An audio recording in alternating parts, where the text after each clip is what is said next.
नमस्कार दोस्तों, आपका स्वागत है सक्सेस स्टडी स्टेशन पर। आज हम लेकर आए हैं एक बहुत इम्पॉर्टेंट और सोचने वाला टॉपिक, कंजर्वेटिज्म।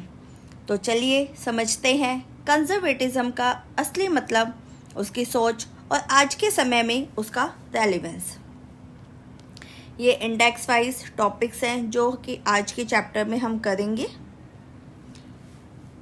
अब ऑब्जेक्टिव्स, इस यूनिट के माध्यम से हम क्या सीखने वाले हैं, चलिए एक एक पॉइंट को समझ लेते हैं। सबसे पहले हम कंजर्वेटिज्म का मतलब और कॉन्सेप्ट जानेंगे, यानी ये विचारधारा का क्या कहना है, ये क्या कहना चाहती है। फिर हम देखेंगे कि इस शब्द का अलग अलग सिचुएशंस में कैसे इस्तेमाल होता है और इसके क्या क्या टाइप्स होते हैं। हम ये भी समझेंगे कि कंजर्वेटिव आइडियोलॉजी के मेन फीचर्स क्या हैं, यानी कि इसका बेसिक स्ट्रक्चर क्या है। दो फेमस थिंकर्स एडमंड बर्क और माइकल ऑकशॉट के विचारों को भी एक्सप्लोर करेंगे। अथॉरिटी, लिबर्टी और सोसाइटी, इन पर कंजर्वेटिज्म का क्या नज़रिया है ये भी देखेंगे। प्रॉपर्टी, रिलीजन और ट्रेडिशन, इन वैल्यूज़ के प्रति कंजर्वेटिज्म क्या सोच रखता है ये भी समझेंगे। लिबरलिज्म और सोशलिज्म से कंजर्वेटिज्म कैसे अलग है, इस पर भी चर्चा होगी। और सबसे ज़रूरी, हम खुद क्रिटिकल थिंकिंग से एनालाइज करेंगे कि आज के समय में कंजर्वेटिज्म का क्या रोल हो सकता है। Meaning and concept of conservatism. तो चलिए सबसे पहले बात करते हैं कंजर्वेटिज्म का अर्थ क्या है। कंजर्वेटिज्म का मतलब है अचानक या बड़े बदलावों का विरोध। ये विचारधारा कहती है कि सब कुछ एकदम से बदलना सही नहीं होता। इसका मानना है कि परंपराओं, ट्रेडिशंस का अपना एक महत्व होता है और रिफॉर्म धीरे धीरे ही होने चाहिए। कंजर्वेटिज्म का मानना है कि इंसान परफेक्ट नहीं है, उसकी सोच और समझ में सीमाएं होती हैं, यानी कि कमियां भी हो सकती हैं। इस वजह से ये विचारधारा कहती है कि हमें पास्ट की विजडम यानी कि समझदारी पर भरोसा करना चाहिए, फ्यूचर के आइडियल कॉन्सेप्ट्स के बजाय। कंजर्वेटिज्म फैमिली, रिलीजन और प्राइवेट प्रॉपर्टी जैसे इंस्टीट्यूशंस को सोसाइटी के लिए इम्पोर्टेंट मानता है। इस विचारधारा के मुताबिक यूटोपियन आइडियाज़ यानी कि एक परफेक्ट सोसाइटी बनाने वाले बड़े प्लान्स वाकई में सोसाइटी के लिए हानिकारक हो सकते हैं। अक्सर कंजर्वेटिज्म एक रिएक्शन होता है किसी रेवोल्यूशन या लिबरल मूवमेंट के अगेंस्ट। जैसे ब्रिटिश कंजर्वेटिव्स ने फ्रेंच रेवोल्यूशन के रेडिकल चेंज को विरोध किया क्योंकि उनको लगा वो समाज के लिए खतरनाक हैं। Numerous uses of the term conservatism. अब समझते हैं कि कंजर्वेटिज्म का शब्द किन किन अर्थों में इस्तेमाल होता है। ये शब्द अलग अलग एरियाज में यूज़ होता है, जैसे सांस्कृतिक, कल्चरल, आर्थिक, इकोनॉमिक और राजनीतिक पॉलिटिकल कॉन्टेक्स्ट में। कल्चरल कंजर्वेटिज्म का मतलब होता है पारिवारिक मूल्य, धार्मिक रीति रिवाजों को बचाए रखना। इकोनॉमिक कंजर्वेटिज्म का मतलब है बाजार की आज़ादी यानी कि फ्री मार्केट, प्राइवेट प्रॉपर्टी का सम्मान और गवर्नमेंट के खर्चे पर नियंत्रण। पॉलिटिकल कंजर्वेटिज्म कहता है सरकार की दखलंदाजी कम से कम होनी चाहिए और लॉ एंड ऑर्डर को बनाए रखना चाहिए। कभी कभी ये शब्द एक व्यक्ति के सोचने के तरीके यानी कि उसके टेम्परामेंट के लिए भी यूज़ हो सकता है। जैसे कुछ लोग नेचुरली नए बदलावों से डरते हैं। अलग अलग देश और समय के हिसाब से कंजर्वेटिज्म का मतलब भी अलग हो जाता है। एग्जाम्पल के लिए यूएस का कंजर्वेटिज्म और यूके का कंजर्वेटिज्म अलग है। कुछ लोग इस शब्द का नेगेटिव सेंस में भी यूज़ करते हैं, जैसे ये तो बस प्रोग्रेस के अगेंस्ट है। Temperamental conservatism. चलिए अब समझते हैं एक और फॉर्म जिसे कहते हैं टेम्परामेंटल कंजर्वेटिज्म। यह आइडियोलॉजी या थ्योरी पर आधारित नहीं होता, बल्कि व्यक्ति के स्वभाव या पर्सनैलिटी पर आधारित होता है। ऐसे लोग नए आइडिया से नेचुरली बचकर चलते हैं और हर नए काम को रिस्की समझते हैं। उनको पुराने तरीके ही ज़्यादा कंफर्टेबल और सिक्योर लगते हैं। ये लोग परंपराओं से इमोशनल अटैचमेंट रखते हैं, उन्हें लगता है कि वही सही हैं। इनके लिए ट्रेडिशन एक मॉरल कंपास होता है, यानी जीवन का रास्ता दिखाने वाला। इस तरह का कंजर्वेटिज्म थ्योरी से ज़्यादा एक आदत या सोच का तरीका होता है। एग्जाम्पल के लिए, एक टीचर नए टीचिंग मेथड्स का सिर्फ इसलिए विरोध करता है क्योंकि वे नए हैं, बिना ये समझे कि उनमें क्या फ़ायदे हैं या उनसे स्टूडेंट्स का कितना फ़ायदा हो सकता है। ये सोच अक्सर बुजुर्ग लोगों या गांव के पुरानी कम्युनिटीज़ में ज़्यादा देखी जाती है, जहां लोग परिवर्तन से डरते हैं। Situational conservatism. चलिए बात करते हैं सिचुएशनल कंजर्वेटिज्म की। ये कंजर्वेटिज्म सोच तब उभरती है जब कोई स्पेसिफिक सिचुएशन या क्राइसिस आता है, जब लोग या लीडर्स किसी डेंजर, थ्रेट या अनसर्टेनिटी का सामना करते हैं तो वो कंजर्वेटिव बन जाते हैं। ये एक परमानेंट आइडियोलॉजी नहीं है, बस वक्त की ज़रूरत होती है। मेन आइडिया होता है सोसाइटी का ऑर्डर और राष्ट्रीय पहचान बनाए रखना। जैसे एग्जाम्पल ले लीजिए, जब वार का टाइम होता है, लोग गवर्नमेंट के स्ट्रिक्ट सर्विलेंस लॉज को सपोर्ट करते हैं ताकि सेफ्टी बनी रहे। इस तरीके का कंजर्वेटिज्म टेम्परेरी होता है, यानी कि सिचुएशनल होता है। चाहे लिबरल या प्रोग्रेसिव लोग भी हों, वो भी इस फेज से गुजर सकते हैं। ज़्यादा फोकस होता है किस पर, कि कायोस से बचने और सोशल ब्रेकडाउन रोकने पर। ये रिएक्शन होता है अनप्रेडिक्टेबल चेंजेस और रेडिकल मूवमेंट्स के खिलाफ। Political conservatism. अब बात करते हैं पॉलिटिकल कंजर्वेटिज्म की। ये एक प्रॉपर आइडियोलॉजिकल और सिस्टमेटिक बिलीफ सिस्टम है। ये ट्रेडिशनल पॉलिटिकल इंस्टीट्यूशंस को प्रिजर्व करना चाहता है। इसका कहना है कि चेंज हो, लेकिन धीरे धीरे हो, सडन या एब्रप्ट चेंज नहीं। ये हियरार्की, अथॉरिटी और सोशल ऑर्डर को मानते हैं। पॉलिटिकल कंजर्वेटिव्स रेवोल्यूशंस, मास मूवमेंट्स या एब्स्ट्रैक्ट राइट्स जैसे कॉन्सेप्ट से सस्पिशियस होते हैं। इनका फोकस मेनली होता है रिस्पॉन्सिबिलिटी लेना, ना कि सिर्फ एंटाइटलमेंट मांगना। एग्जाम्पल के लिए, ब्रिटिश कंजर्वेटिव पार्टी मोनार्की और प्राइवेट प्रॉपर्टी को सपोर्ट करती है, और ये ideology Edmund Burke, Michael Oxford और डिज़रायले जैसे थिंकर से डीपली इंस्पायर्ड है। Characteristic features of conservatism. तो चलिए देखते हैं कंजर्वेटिज्म के कुछ खास फीचर्स। पहला, हिस्ट्री और ट्रेडिशन की डीप रिस्पेक्ट। दूसरा, ह्यूमन बींग्स को इम्परफेक्ट मानना जाता है, मतलब हम सब में लिमिटेशंस हैं, कोई भी परफेक्ट नहीं होता। तीसरा, सोसाइटी को एक ऑर्गेनिक सिस्टम माना जाता है जिसमें इंडिविजुअल्स एक दूसरे से जुड़े हुए हैं, अलग अलग नहीं। अथॉरिटी को एक नेचुरल और नेसेसरी चीज़ माना जाता है। लिबर्टी का मतलब है फ्रीडम विद रिस्पॉन्सिबिलिटी, टोटल आज़ादी नहीं। इनइक्वालिटी को नेचुरल माना जाता है, सब लोग अलग अलग स्किल्स और रोल्स में फिट होते हैं।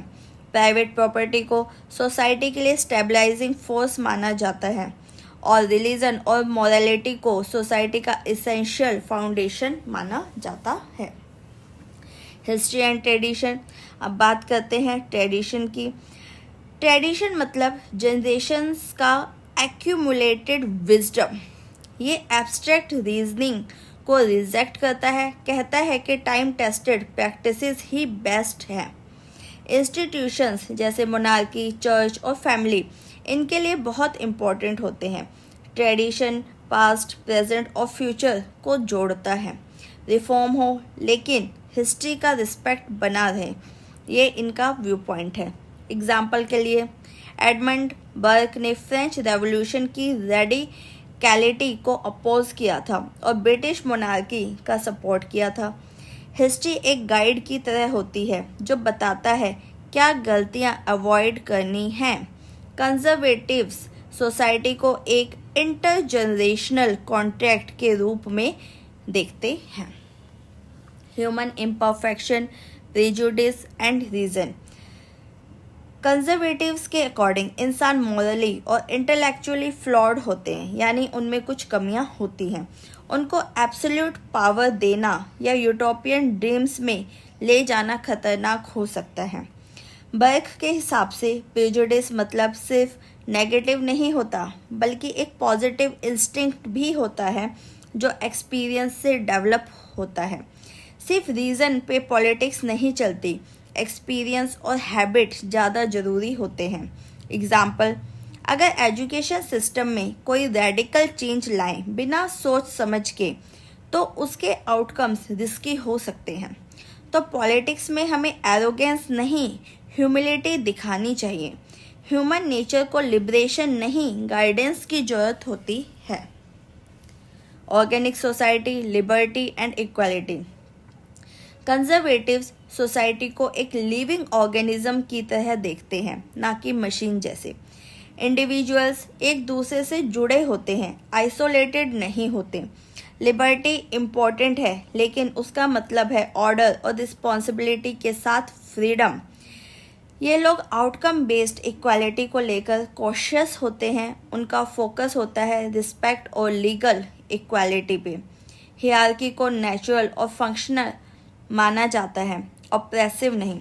एग्जाम्पल, फैमिली या आर्मी में सबके रोल्स अलग होते हैं, लेकिन सबकी इम्पोर्टेंस होती है। गोल होता है हार्मनी के साथ, ना कि कॉन्फ्लिक्ट के साथ। Authority and power. Conservatives authority को एक लेजिटिमेट और नेसेसरी चीज मानते हैं। ये फियर पे नहीं, रिस्पेक्ट और ट्रेडिशन पे बेस्ड होती है। अथॉरिटी से डिसिप्लिन, कंटिन्यूटी और ऑर्डर मेंटेन होता है।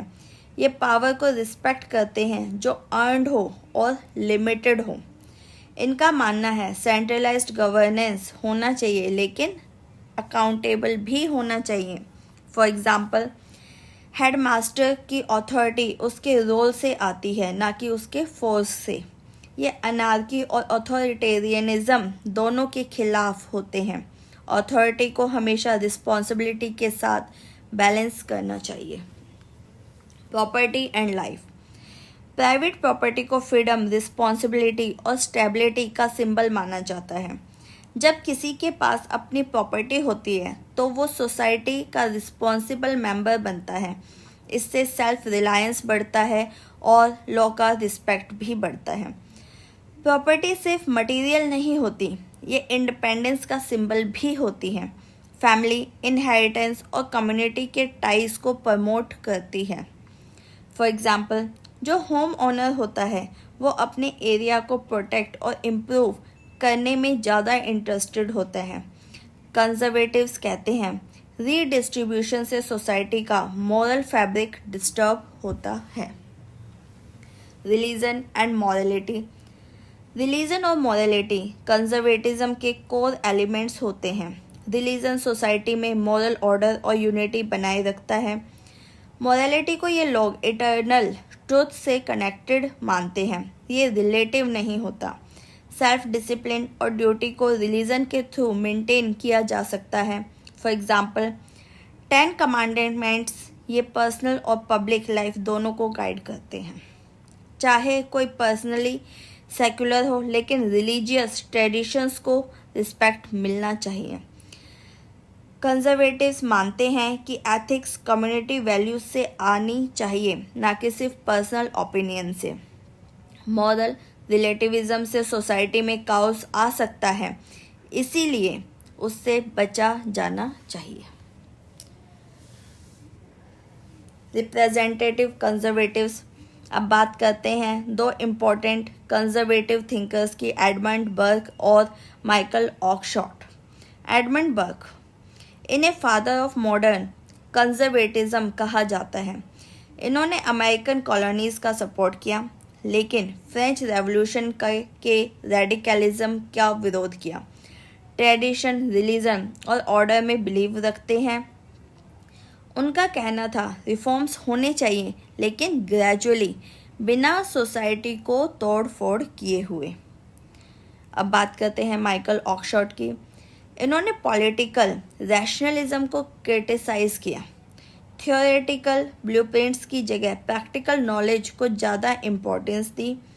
उनका मानना था पॉलिटिक्स का काम सोसाइटी को डिज़ाइन करना नहीं बल्कि मैनेज करना है। चेंज ज़रूरी है लेकिन वो फैमिलियर और समझदारी से होने चाहिए। Let us sum up. तो चलिए कंजर्वेटिज्म को एक बार फिर से सम अप करते हैं। कंजर्वेटिज्म का मेन गोल होता है जो काम करता है उसको प्रिजर्व करना। ट्रेडिशन, ऑर्डर और ग्रेजुअल चेंज में ये बिलीफ रखता है इंसान इम्परफेक्ट है लेकिन गाइडेंस के साथ वो कैपेबल भी बन सकता है। यह आइडियोलॉजी इंडिविजुअल से ज़्यादा सोसाइटी को इम्पोर्टेंस देती है। अथॉरिटी को अनार्की से बेटर माना जाता है। प्राइवेट प्रॉपर्टी, रिलीजन और मॉरलिटी को सोशल स्टेबिलिटी का बेस माना जाता है। कंजर्वेटिज्म के टाइप्स हैं temperamental, situational and political. Burke and Oxford जैसे थिंकर्स ने इस आइडियोलॉजी को स्ट्रॉन्ग फाउंडेशन दिया और आज भी ये डिबेट में रेलिवेंट है प्रोग्रेस और स्टेबिलिटी के बीच बैलेंस बनाए रखने के लिए। तो दोस्तों ये था हमारा आज का लेक्चर कंजर्वेटिज्म का डिटेल्ड एनालिसिस, जिसमें हमने समझा इस आइडियोलॉजी का मीनिंग, टाइप्स, कोर फीचर्स और एडमंड बर्क जैसे थिंकर्स के इम्पोर्टेंट आइडियाज़। अगर आपको ये वीडियो इन्फॉर्मेटिव लगा हो तो प्लीज़ लाइक ज़रूर करें, कमेंट करके बताएं कि आपको सबसे इंटरेस्टिंग टॉपिक कौन सा लगा और अपने दोस्तों के साथ शेयर करना ना भूलें। और हाँ, बेल आइकन दबाना मत भूलिए ताकि आपको मिले हमारे नए वीडियोस के इंस्टेंट अपडेट्स।